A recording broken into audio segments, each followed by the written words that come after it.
Hey everyone, today we're diving into this idea called mediatization and how it's having this massive impact on pretty much everything, especially now in the age of AI. So let's get right into it. Shakespeare once called books the nourishment of the world, which is a beautiful thought. But let's be honest, our information diet has changed a lot. Today, we're not just consuming a meal of information, we're hooked up to a constant IV drip of digital content. And it's shaping us in these really profound ways that we're only just starting to understand. This right here is the world of mediatization. So welcome, this explainer is actually part of our Flow Tao Salon series. And today, we're really going to be getting into the weeds of mediatization and looking at how artificial intelligence is just amplifying its effects on literally every part of our lives. Our main guide for this journey is Professor Tao Sheng-Ping's incredible 2022 monograph, Mediatization, Theory, and Practice. Now, I know it was published in 2022, but its core concept, what he calls deep mediatization, is frankly more relevant today than ever. It's the key to understanding how AI is fundamentally reshaping our world, from our daily routines and our jobs to, well, our social connections. To really get a handle on where we are now, we've got to take a quick look back at how we got here. Because believe me, the shift from the old media world to our current digital landscape, it's been absolutely monumental. Just think about it for a second. Back in the 1950s, the television was this big, stationary piece of furniture. It was the center of the home, sure, but it was a shared experience. The whole family gathered around it. But today, the smartphone is a personal universe that you carry right in your pocket. It's the center of your world.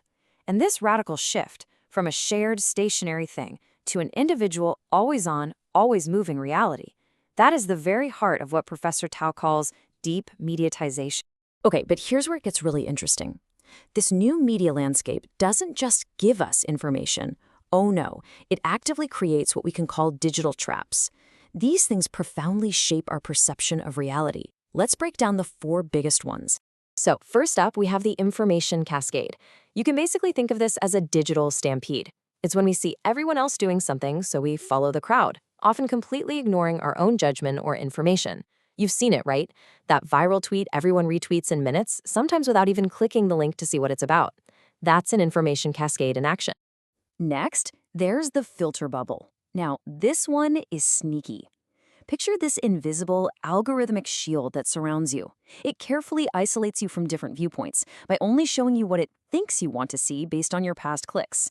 Your social media feed? It's a perfect and often completely invisible example of a filter bubble. So what happens inside that filter bubble? Well, that's where we find the information cocoon. This is a really comfortable but also incredibly dangerous space. It's where all our existing beliefs are constantly reinforced, our assumptions are never challenged, and our worldview just gets narrower and narrower and narrower.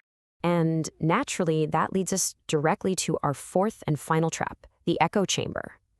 This is where those beliefs you've wrapped yourself in with your cocoon get amplified. You're only hearing from like-minded people, and your ideas get repeated back to you until they sound like undeniable facts. Any dissent is just gone.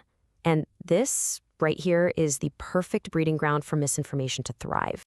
So you see what's happening, right? This isn't just about the information we're consuming anymore. It's become about our very identity. Our phones are no longer just tools.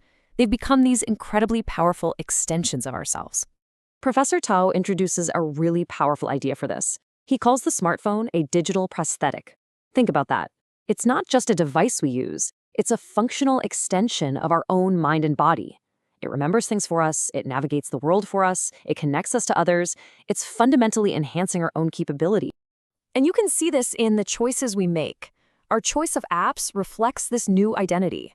One student in the research said her choice to use QQ instead of WeChat was a conscious decision to, and I quote, avoid getting old. So it's not just about which app is better for sending files, it's about self-perception. It's about social identity. And these digital prostheses are now deeply, deeply ingrained in our lives. Another student admitted to spending about 2 hours a day on Taobao, saying, once I start, I can't stop. I mean, wow.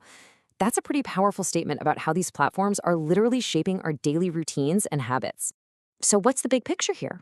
What are the key scholarly contributions from Professor Tao's research? Let's break down the 3 most important findings from his work. Okay, so Professor Tao's work really gives us 3 crucial things. First, it gives us a language for what's happening. It formally establishes this idea of the smartphone as a digital prosthesis, giving us a solid framework for this new extension of our identity. Second, it maps out the actual mechanics of misinformation. It shows us how echo chambers and information cascades work together to let rumors just flourish. And third, and this is a huge deal for researchers, his work pioneers new ways to study all this, using innovative methods like machine learning to scientifically analyze user behavior on a massive scale. Which brings us to one final, really critical question. As our media gets smarter, more personal, more integrated into our very being, are we actually getting any wiser? That's the question I want to leave you with. Thanks for tuning in.